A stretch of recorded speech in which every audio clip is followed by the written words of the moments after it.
Hello students, आज हम inversion of sucrose या प्रतीप शर्करा के बारे में पढ़ने जा रहे हैं।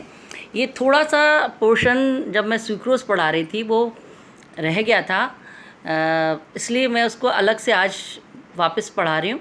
जब मैंने सुक्रोज पढ़ाया था ये वाला पोर्शन थोड़ा सा रह गया था और ये अक्सर एग्जामिनेशन में पूछा जाता है कि प्रतीप शर्करा किसे कहते हैं, और ये सुक्रोज का सबसे इम्पॉर्टेंट लक्षण है और इसको बोलते हैं हम इन्वर्जन ऑफ सुक्रोज। सुक्रोज का जल अपघटन करने पर दो इम्पॉर्टेंट चीज़ हमारे सामने आती है, बिल्कुल इंटरेस्टिंग। पहले तो नॉर्मल सुक्रोज है, पर उसका जब हम जल अपघटन करते हैं, हाइड्रोलिसिस करते हैं, तो सबसे पहले हमें अल्फा डी ग्लूकोपायरेनोज और बीटा डी फ्रक्टोफ्यूरेनोज प्राप्त होते हैं। मतलब 6 मेंबर्ड ग्लूकोज की रिंग और 5 मेंबर्ड, वो भी बीटा फॉर्म में, फ्रक्टोफ्यूरेनोज फॉर्म में पाई जाती है। परंतु ये बीटा फ्रक्टोफ्यूरेनोज जो है वो सुक्रोज में उपस्थित होता है और ये जल अपघटन के बाद, जैसे जल अपघटन होता है तो ग्लूकोज अलग हो जाता है, फ्रक्टोज अलग हो जाता है, और जैसे ही अलग होता है तो ये अपने अस्थायी होने के कारण 5 membered ring is unstable in comparison to 6 membered species, ये तुरंत अधिक स्थायी अवस्था यानी फ्रक्टोपायरेनोज में मतलब। तो यदि सबसे पहला जो चेंज होता है वो सुक्रोज में क्या होता है कि वो 5 मेंबर्ड जो जुड़ी हुई अवस्था में रहता है वो तुरंत किस में कन्वर्ट हो जाता है हाइड्रोलिसिस के बाद 6 मेंबर्ड पायरेनोज फॉर्म में। देखो मैंने दोनों रूप बना रखते हैं। ये है हमारा 5 मेंबर्ड यानी 4 कार्बन और 1 ऑक्सीजन, और ये है हमारा 5 कार्बन और 1 ऑक्सीजन वाला।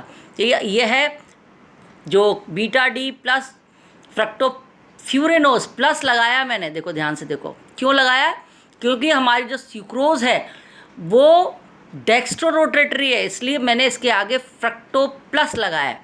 पर जैसे ही इसका जल अपघटन होता है तो ये अपने नॉर्मल इंडिविजुअल फॉर्म में आता है, फ्री फॉर्म में आता है फ्रक्टोज, और अपने स्थायी अवस्था में अल्फा डी माइनस फ्रक्टोपायरेनोज के अंदर बदल जाता है आफ्टर हाइड्रोलिसिस। तो ये सबसे इंपॉर्टेंट चीज़ तो इसमें ये होती है।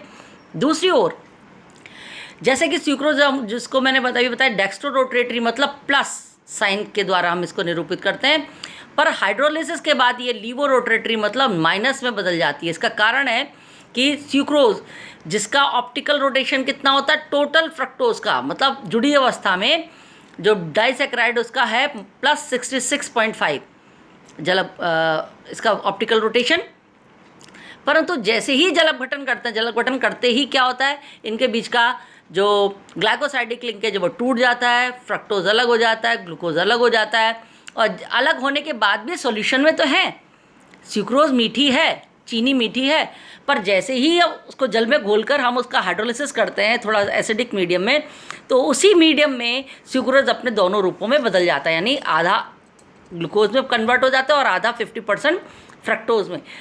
पर इस अवस्था में जब जुड़ी अवस्था में थे तब इसका ऑप्टिकल रोटेशन था प्लस 66.5, पर जैसे ही जल अपघटन हुआ तो ग्लूकोज का हमको पहले पता है कितना है ऑप्टिकल रोटेशन प्लस 52.5, और फ्रक्टोज का कितना है माइनस 92। इसके मिक्सचर में ये बदल जाता है, और चूंकि माइनस 92 ज़्यादा बड़ा है इसलिए अब अगर इस स्थिति में अगर मैं पूरे सॉल्यूशन का अगर मैं ऑप्टिकल रोटेशन देखूं तो सुक्रोज का ऑप्टिकल रोटेशन ग्लूकोज की अपेक्षा अधिक होता है। इसलिए हाइड्रोलिसिस के बाद ये जो मिश्रण है वो पूरा का पूरा मिश्रण लीवो रोटेटरी मतलब नेगेटिव साइन वाला हो जाता है, क्योंकि माइनस 92 ज़्यादा है अपेक्षाकृत प्लस 52.5 की अपेक्षा। अब इसके बाद अब हम इसको हम देखते हैं, जो रोटेशन था वो प्लस 66.5 से माइनस में बदल जाता है, यानी टोटल ऑप्टिकल रोटेशन कितना था माइनस 20 डिग्री, और ये प्लस से चूंकि माइनस से बदलता है तो इसका जो क्या कहना चाहिए ऑप्टिकल रोटेशन का मान प्लस से माइनस में बदलता है, यानी कि इन्वर्ट हो जाता है। इसलिए इसको हम बोलते हैं इन्वर्ट शुगर। यानी अभी वो सॉल्यूशन है, मीठा है, सुक्रोज भी मीठा था, पर सबसे मज़ेदार बात जो इसके अंदर है कि जब सुक्रोज को हम खाते हैं, चीनी को हम खाते हैं तो वो मीठी दिखती है, परंतु जब हाइड्रोलिसिस के बाद ये मिश्रण हमारे सामने आता है तो और ज़्यादा मीठा हो जाता है सरप्राइजिंगली। यही दूसरा इसका इम्पॉर्टेंट फीचर है कि हाइड्रोलिसिस के बाद ये इन्वर्ट शुगर जो है वो स्यूक्रोज की अपेक्षा अधिक मीठी हो जाती है। और ये क्या कारण है? इसलिए क्योंकि हमें पता है जब फ्रक्टोज जुड़ी अवस्था में था तो इसका अपना कोई अस्तित्व नहीं था, पर जैसे ही ये फ्री फॉर्म में आया, तो मैंने जब फ्रक्टोज पढ़ाया था तुम सबको बताया था कि विश्व में पाई जाने वाली, प्रकृति में पाई जाने वाली सबसे मीठी अगर कार्बोहाइड्रेट है, शर्करा है, तो उसका नाम है फ्रक्टोज, ना कि ग्लूकोज या स्यूक्रोज। तो अगर मैं इस पूरी रिएक्शन को देखूं तो ये स्यूक्रोज है, इन्वर्टेज या जल की अपेक्षा हाइड्रोलिसिस करते हैं तो डी ग्लूकोज डी फ्रक्टोज में बदलता है।